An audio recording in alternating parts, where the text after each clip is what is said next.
Good morning बच्चों। तो आज हम पढ़ाएंगे कक्षा 4 को हिंदी, जिसका नाम है निहारिका। तो हम लोग पढ़ेंगे निहारिका में पाठ 6। इस पाठ का नाम है रबड़ की जीवन गाथा, यानी रबड़ के बारे में। रबड़ का जन्म कैसे हुआ था, रबड़ कहाँ से आया, तो इसकी रबड़ कैसे बनता है, इसके बारे में इसमें बताया गया है।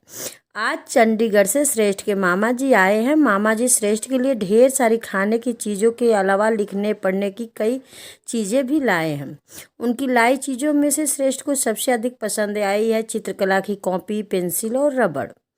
इन चीज़ों को पाकर वह खुश हो गया और दौड़ते हुए मामा जी की गोद में आकर बैठ गया और उनसे पूछने लगा कि मामा जी, कॉपी तो कागज़ से बनाई जाती है और पेंसिल लकड़ी से, पर रबड़ किससे बनाया जाता है? मामा जी ने उसे प्यार से समझाते हुआ कहा मेरा लैपटॉप उठा कर लाओ, उसमें रबड़ पर बनाई गई एक एनिमेटेड कहानी है जो रबड़ के द्वारा बताई जा रही। कहते हुए उन्होंने वह प्रोग्राम ऑन कर दिया।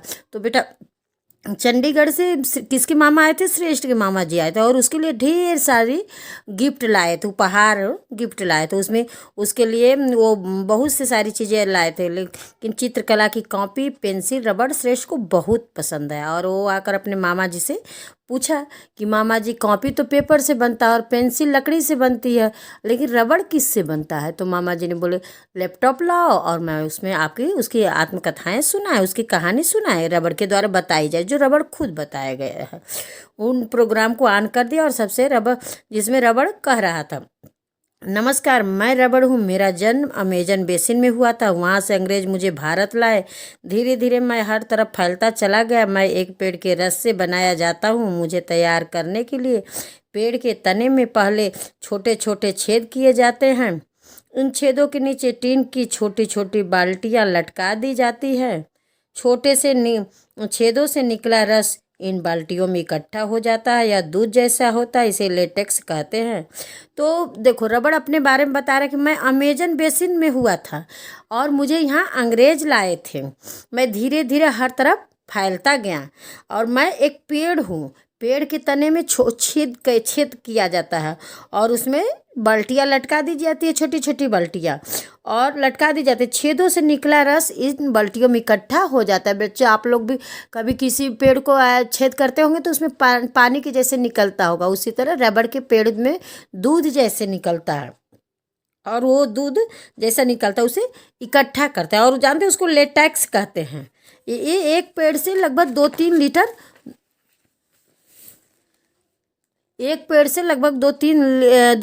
दूध प्राप्त होता है।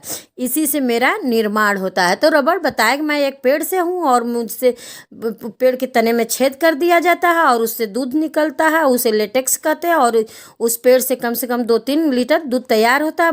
मेरा निर्माण इसी से होता है। मुझसे कई वस्तुएं बनती है। अब देखो रबड़ कह रहा है कि मुझसे कई वस्तुएं बनते हैं। तो बच्चा, आप लोग भी जानते होंगे रबड़ से कई वस्तुएं बनते हैं, जिनमें से प्रमुख गेंद, गुब्बारे, साइकिल, मोटर गाड़ी, मोटरसाइकिल के टायर, ट्यूब, बरसातियाँ, डॉक्टर के दस्ताने जिसे पहनकर वे मरीजों को ऑपरेशन करते हैं, बिजली मैकेनिक के दस्ताने जिसे पहनकर वे बिजली का काम करते हैं, क्योंकि मेरा ऊपर बिजली का असर नहीं होता। कई खिलौने, जूते, चप्पल आदि सब। जब तुम कुछ गलत लिख लेते हो तो गलत चित्र बना लेते हो, तब मुझसे बने रबड़ से ही उसे मिटाया जाता है। शेष अगली भी। धन्यवाद। तो रबड़ अपने बारे में बता रहा है कि मुझसे कई चीज़ें बनाई जाती है। मुझसे गेंद बनाया जाता है, रबड़, टायर, ट्यूब, गुब्बारे और जूते, चप्पल, यहाँ तक कि जो मेरे डॉक्टर लोग जो दस्ताने पहनते हैं वो मेरे रबड़ का ही बना होता है। और मेरे दस्ताने पहनकर जो बिजली लोग, मैकेनिक लोग काम करते हैं, उसमें बिजली का असर नहीं होता, झटका बिजली की नहीं लगती है। और जो तुम लोग चित्र बनाते हो और जिससे मिटकाते हो, रबड़ से ही बना होता है। तो इतना कहता हुआ रबड़ अपना बंद कर देता, बोलता अगली। धन्यवाद। अगला हम अगले बताएंगे।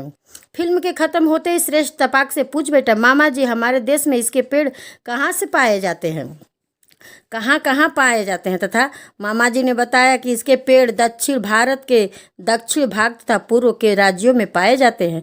तो श्रेष्ठ मामा जी से पूछा कि मामा जी, इसके पेड़ हमारे देश में कहाँ कहाँ पाए जाते हैं? तो उसने बताया, हमारे देश में दक्षिण भारत के पूर्वोत्तर में राज्यों में पाए जाते हैं। साथ ही साथ मामा जी भी यह भी बताए श्रेष्ठ रबड़ बड़ा उपयोगी होता है। इसके कई गुण है। यह हल्का और सिकुड़ना फैलना वाला पदार्थ है। इस पर पानी का असर नहीं होता है। मामा जी ने बताया बेटा ये रबड़ जो है हल्का सिकुड़ता और फैलता है और इसमें कई गुण है। इसमें पानी का भी असर नहीं होता है। इसमें हवा भी नहीं निकलती और इससे हवा भी नहीं निकलती है। इससे बिजली के झटके नहीं लगते। देखो बेटा इसमें पानी का भी असर नहीं होता है, इसमें हवा भी नहीं निकलती और इसमें बिजली का असर भी नहीं होता है, झटके नहीं लगते हैं। नकली रबड़ की पूर्ति के लिए अब तो नकली रबड़ भी बनाया जाता है। और कह रहे हैं कि देखो अब इसके साथ साथ नकली रबड़ भी बनाने जैसे बेटा आप लोग कभी कभी अपने कॉपी में मिटकाते हो चित्र तो उसमें काला काला हो जाता है ना, वो नकली रबड़ होता है। नकली रबड़ की कई कहानियां भी है जो इसके बनावटी रूप प्लास्टिक से होती है और प्लास्टिक से बनी थैलियाँ बहुत हानिकारक होती है। कह रहे हैं नकली रबड़ से बनी थैलियाँ जो हो बहुत हानिकारक होती है। इसमें पीवीसी नामक पदार्थ होता है जो जहरीला होता है। यह आज हर घर में घुस गया है। देखो इसमें जो नकली रबड़ से बनता है वो उसमें पीवीसी नामक जहरीला प्लास्टिक होता है और वो हर घर में घुस गया। हमारे घर भी इससे अछूता नहीं। तो बेटा सच बात है ना, हम लोग सबके घर में प्लास्टिक में सामान आते हैं, हमारे घर में भी आता है। हमारे घर के टीवी से लेकर बाल्टी तक बहुत सारी चीज़ें प्लास्टिक से बनी होती है। तो हमारे घर में टीवी है वो भी प्लास्टिक का रहता है। बाल्टी, भगोना, मग जो हम लोग नहाते हैं, तो बहुत से ऐसे चीज़ होते हैं जो प्लास्टिक के बने होते हैं। प्लास्टिक की पानी की टंकी, पाइप। प्लास्टिक की थैलियों में खाने पीने की चीज़ें कभी भी नहीं लानी चाहिए। और बेटा श्रेष्ठ बहुत हो गई अब इन बातों के आधार पर रबड़ की आत्मकथा लिखकर दिखाओ। तो उसके मामा बेटा बोल रहे बेटा बहुत सी बात हो गई, अब जितना हम पढ़ाएं उसी पर तुम रबड़ की आत्मकथाएं लिख करके मुझे दिखाओ। तो बेटा अब इसके आगे हम बताएंगे आप लोग को अभ्यास।